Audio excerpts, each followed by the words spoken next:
a unos o a otros nos llega antes o después la oportunidad de poder ser más o menos conocidos, pero para mí, y desde que empecé el teatro, eso es lo que me propuse, no fue nunca llegar a, sino estar en el teatro, porque era lo que me gustaba, ser del teatro, no ser del teatro por llegar a esto.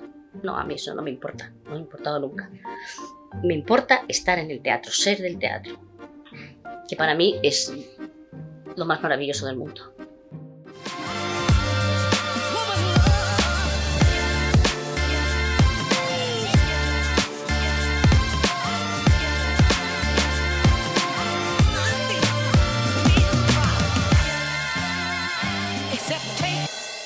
En nuestra familia empezó con el bisabuelo Pascual, que era aficionado al teatro, tenía otro oficio y empezó en el teatro como aficionado. Ya sus hijas, Irene, Leocadia, Alba, estudiaron música y empezaron en lo que entonces se llamaba género chico. Concretamente estrenaron La verbena de la paloma, las dos. Pero la tía Leocadia, que tenía bastante mejor voz, mejor timbre de voz, pues cantaba el Chateau Margaux, cantaba partituras bastante altas, tenía una voz de tiple, creo, muy bonita.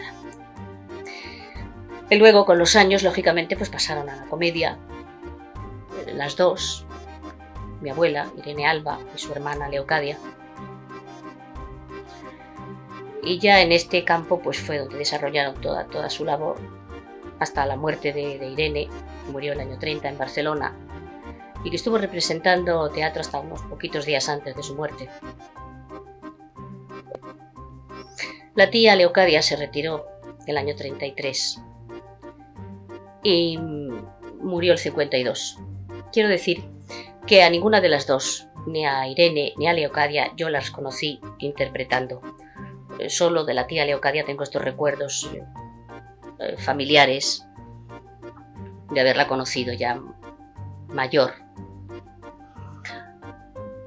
Claro, a través de mi madre y hasta a través de ella misma, de la tía Leocadia, su forma de interpretar ya creo que se situó en el teatro naturalista, dejó el énfasis de principios de siglo, y quizá cuando ellas ya se incorporaron a la comedia ya se llevaba esta línea un poco más hacia el teatro que hacía Rosario Pino, más que el que hacía María Guerrero, que María Guerrero interpretaba más clásico. Y he oído decir de ellas que su forma de hacer podría considerarse actualmente de lo más actual, valga la redundancia, en una forma muy, muy naturalista. No creo que siguieran ningún método. Y en la familia tampoco hemos apoyado ni hemos seguido ningún método. Tampoco hemos recibido lecciones de ellas mismas ni de mi madre. Yo recuerdo nunca mi madre ha intervenido en la forma de interpretar. Siempre, desde que empezamos el teatro, han sido los directores o los autores, que muchas veces dirigían sus obras, como era el caso de Miguel Miura, los que intervenían en la forma de interpretar aquello. Con mi madre sí, tuve la suerte de trabajar.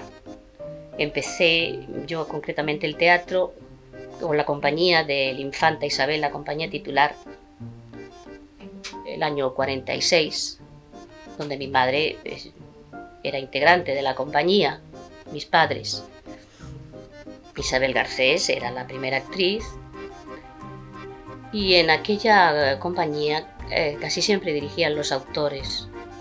Una de las primeras comedias que yo recuerdo haber, si no estrenado en Madrid, sí en Barcelona, fue una obra de Jardiel Poncela, Tú y yo somos tres, que la dirigía el propio Jardiel Poncela. Y lo mismo puedo decir pues, de las obras de Tono, o de Álvaro de la Iglesia, o de Adolfo Torrado, todo el teatro que se hacía entonces, o de Joaquín Calvo Sotelo.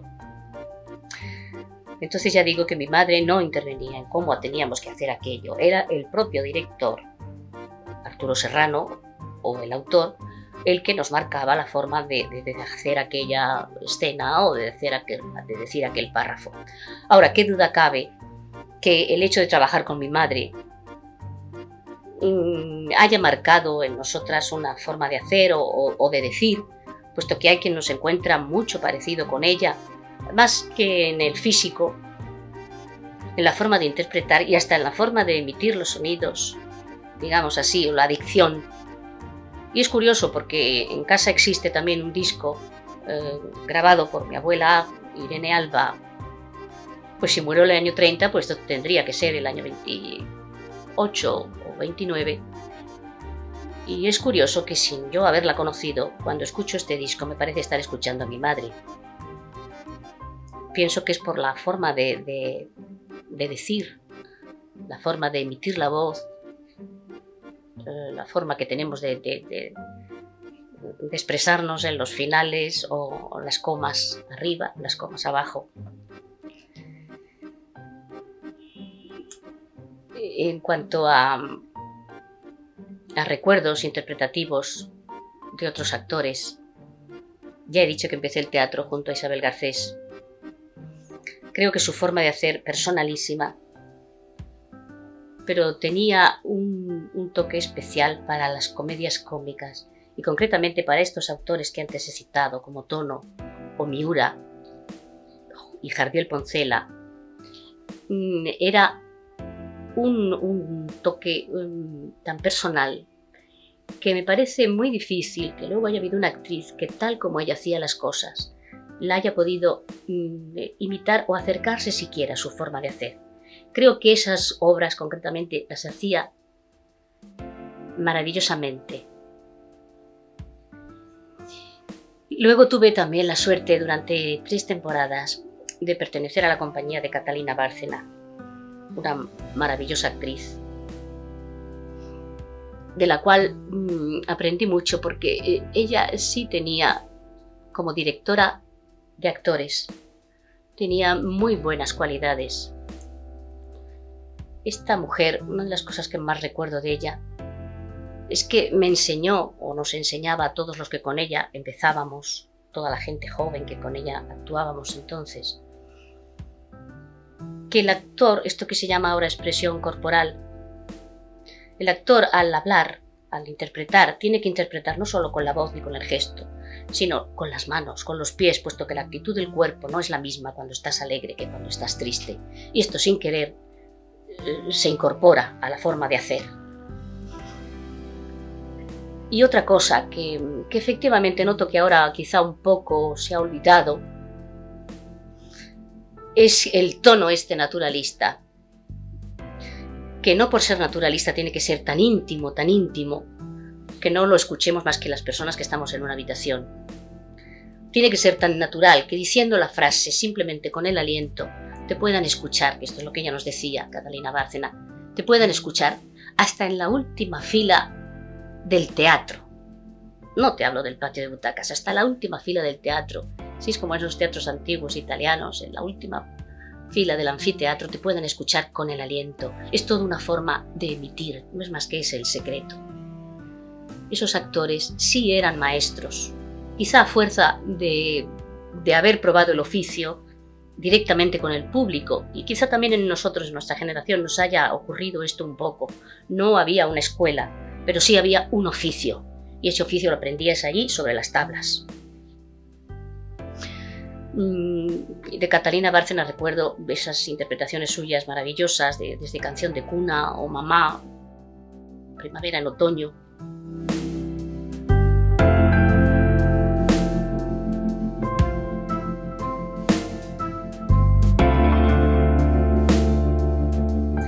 Trabajé en una ocasión, accidentalmente, con Lola Membrives, representando el papel de la Acacia en La malquerida de Jacinto Benavente.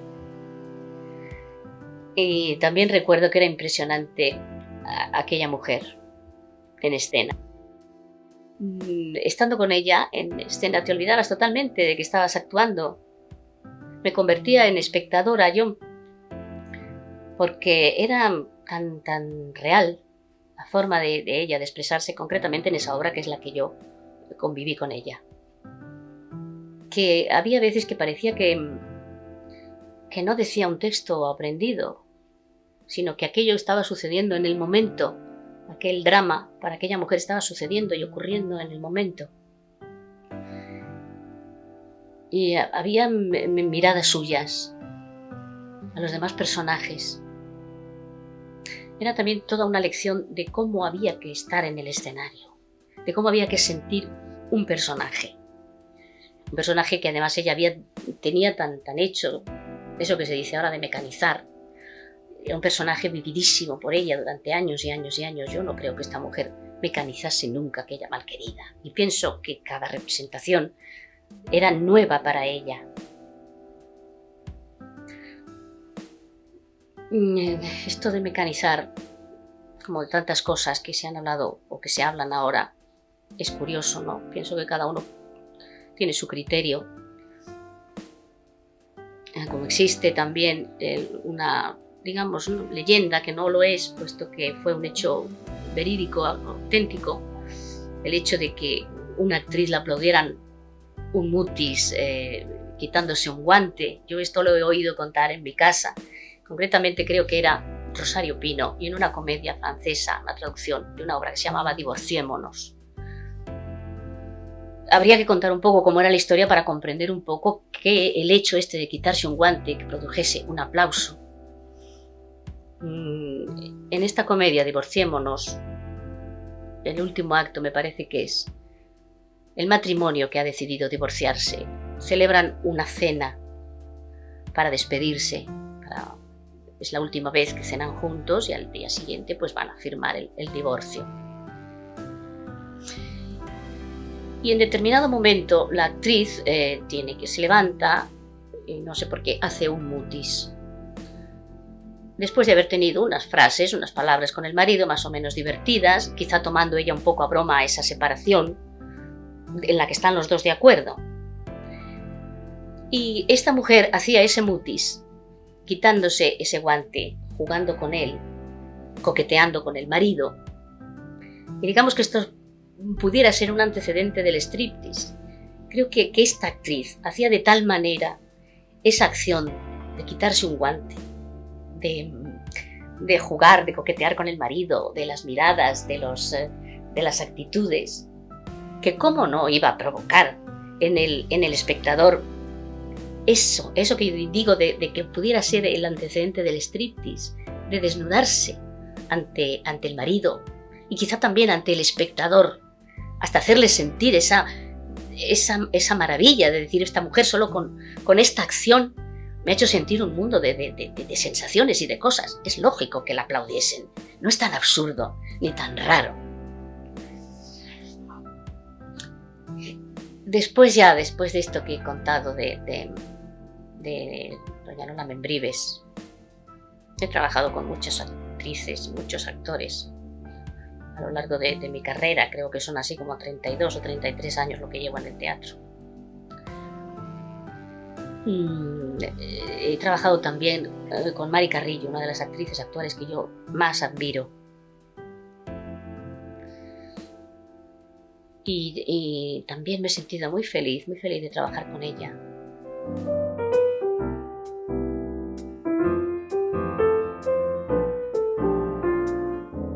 Siempre lo he dicho, que siempre he ido aprendiendo algo de todos los actores y de todas las actrices con las que he trabajado, no solamente de las primeras figuras, porque hay esos grandes actores secundarios en el teatro, en todo el teatro, pero yo me estoy ciñendo al teatro español, que nunca se les ha dado la suficiente categoría que tienen, porque es toda una vida de haber estado allí interpretando, y sin los cuales no se podría hacer el teatro, porque el teatro no es solamente una figura o varias primeras figuras, es un conjunto de todos, donde todos nos tenemos que apoyar en todos. Algunos actores, cuando han formado compañía, han sido partidarios de ir ellos solos y rodearse de un grupo más o menos competentes. Yo creo que cuanto más competentes sean todos los actores que forman una compañía, más luce el primer actor o la primera actriz, o las primeras figuras. Creo que esto es importantísimo.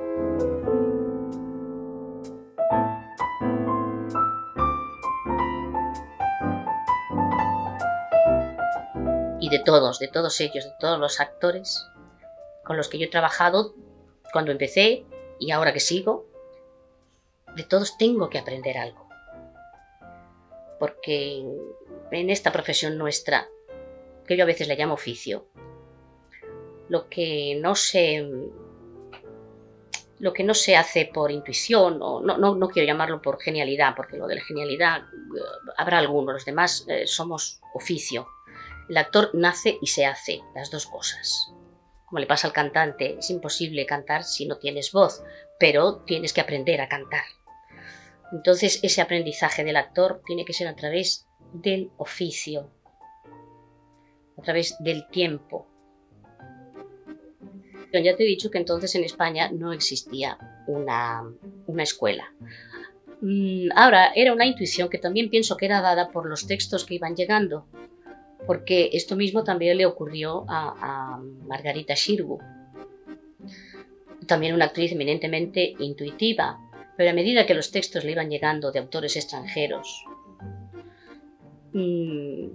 pues pienso que fueron evolucionando como evolucionaron en Rusia concretamente, al llegar los textos de Chekhov a finales de siglo o principios de este, cuando introdujo ya también Benavente su teatro realista. Creo que fue por eso, por lo que puesto que aquí no llegó, ya he repetido muchas veces, una escuela. Pienso que era un poco por intuición cómo actuaban todos estos actores.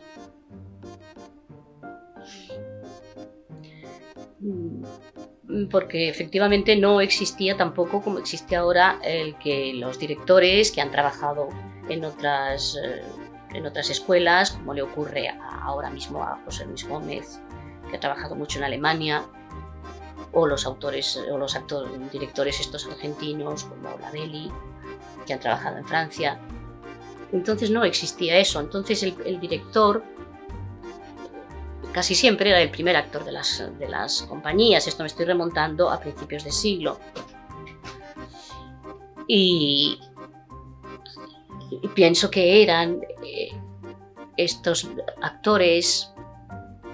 También lo que sí que había entonces era mucha más intercambio con América. Concretamente la compañía del Teatro de la Comedia, de la que formó parte mi abuela Irene Alba durante creo que 14 años. Hacía muchas tournées por América. Y en América concurrían, también hacían tournée el teatro italiano, con Hermet Zacconi, era uno de los actores que iba mucho por Buenos Aires, o en Magramática.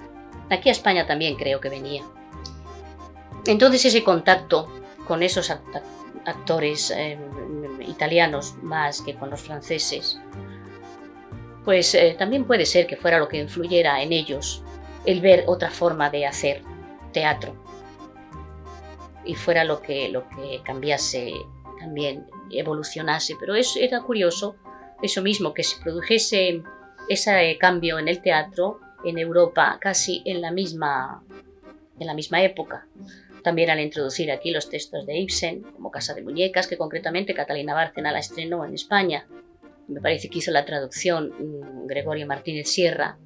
Y esto es lo que me parece que hizo que el teatro en España cambiase de forma de hacer. La abuela también estuvo con Martínez Sierra en la compañía de Catalina Bárcena durante bastantes temporadas. Pero no tengo referencias de entonces, porque casi entonces fue cuando mi madre empezó el teatro, y claro, los recuerdos de ella entonces eran eran mínimos. Y no tengo idea de cómo trabajaba.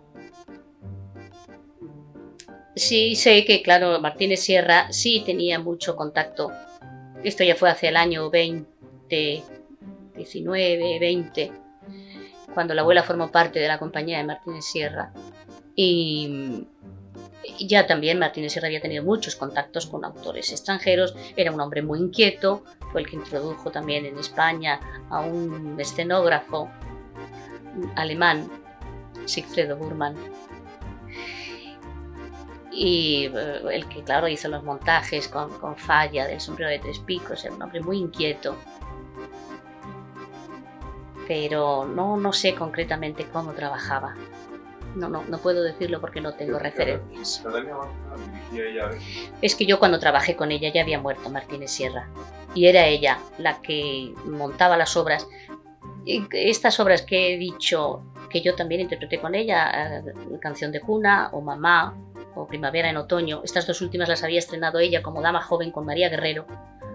Y luego, cuando yo estuve con ella hacía los papeles de María Guerrero y yo los que había estrenado Catalina Bárcena como dama joven. Y claro, eran los montajes que tenía hechos Martínez Sierra, ella no tenía más que recordarlos. Y montaba las comedias como las tenía montadas Martínez Sierra. Ahora, yo ya te he dicho concretamente que lo que para mí era ella una maravillosa directora de actores. No ya del espectáculo en sí, sino de actores y concretamente, claro, a las mujeres nos dirigía muy bien porque ella había sido una maravillosa dama joven con una voz increíble. Cuando yo estuve con ella, que tenía bastantes años, hacía una obra de Carlos Arniches, Ángela María, en la cual hacía el primer acto era una colegiala de unos 16, 17 años, vestía con su uniforme y todo, y era increíble ver cómo la actitud que yo te decía entonces, la expresión corporal, te creías efectivamente que aquella mujer tenía 16 o 17 años, en la manera de comportarse, de colocar los pies, de hacer una maleta de enfadada, de meter la ropa en una maleta enfadada con una rabieta casi de una chica joven. Era absolutamente una chica joven, que esto también parece como absurdo, pero no lo era. No lo era, vamos, porque además no soy yo únicamente testigo de entonces. No sé, hay muchas actrices que entonces trabajábamos con ella y que estábamos de acuerdo, y ya ves que entonces éramos nosotras jovencitas, estábamos de acuerdo que aquello había que hacerlo así, y que nosotros que teníamos estábamos más cerca de aquella edad, no éramos capaces de hacerlo como ella lo hacía. Eso es indudable.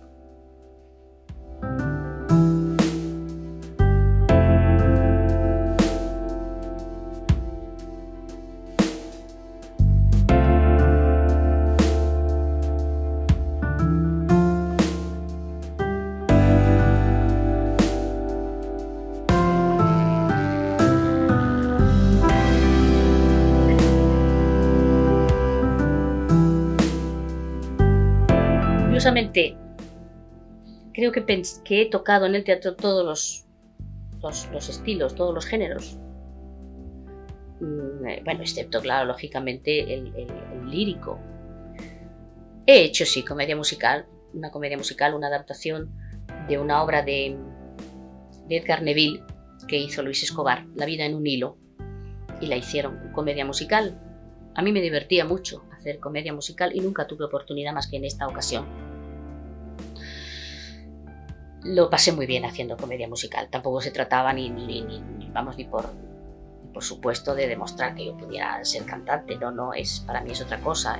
La comedia musical pues es un actor que hace eso, que no intenta ser cantante, sino que hace números musicales dentro de un texto dramático, como pasa con Hello Dolly, que es La casamentera, es una comedia.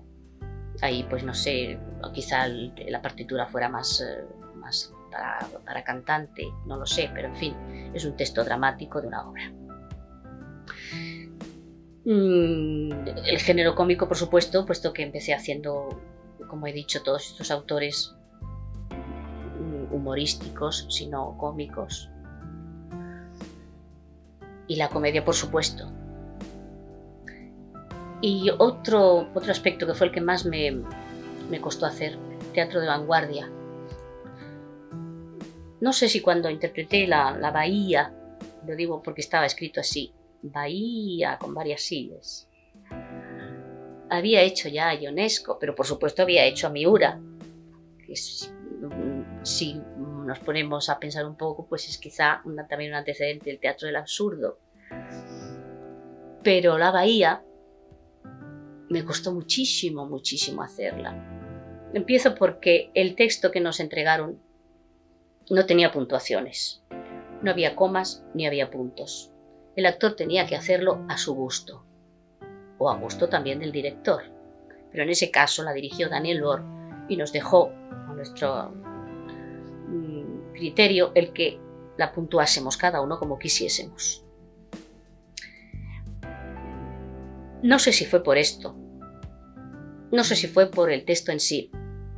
Los primeros ensayos a mí fueron tan terribles, tan tremendos, tan no enterarme de aquello que iba a hacer, que estuve a punto de devolver el libro por considerarme absolutamente incapaz de hacer aquello.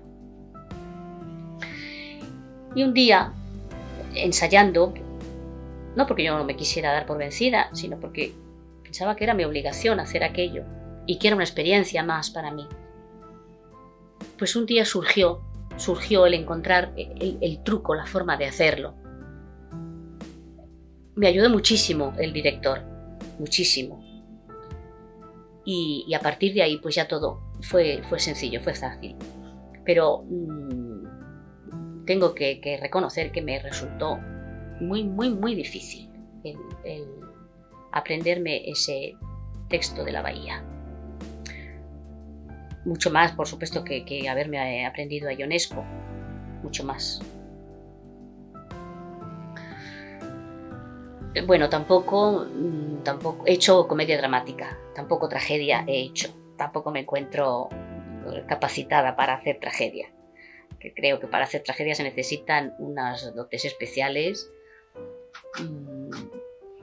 una voz que yo no tengo, pero precisamente quizá por no encontrarme capacitada para hacerlo, tampoco he añorado el hacer tragedia. Con haber hecho un drama, pues me he conformado. Puedo estar más o menos satisfecha de algunas de mis interpretaciones en este campo del drama, concretamente, pero en fin, eso se queda para mí. No es momento de juzgarme, o por lo menos de decirlo públicamente, de qué estoy conforme y de qué no estoy conforme con esas interpretaciones dramáticas mías. Pero vuelvo a repetir que donde más cómoda me he sentido siempre ha sido en la comedia.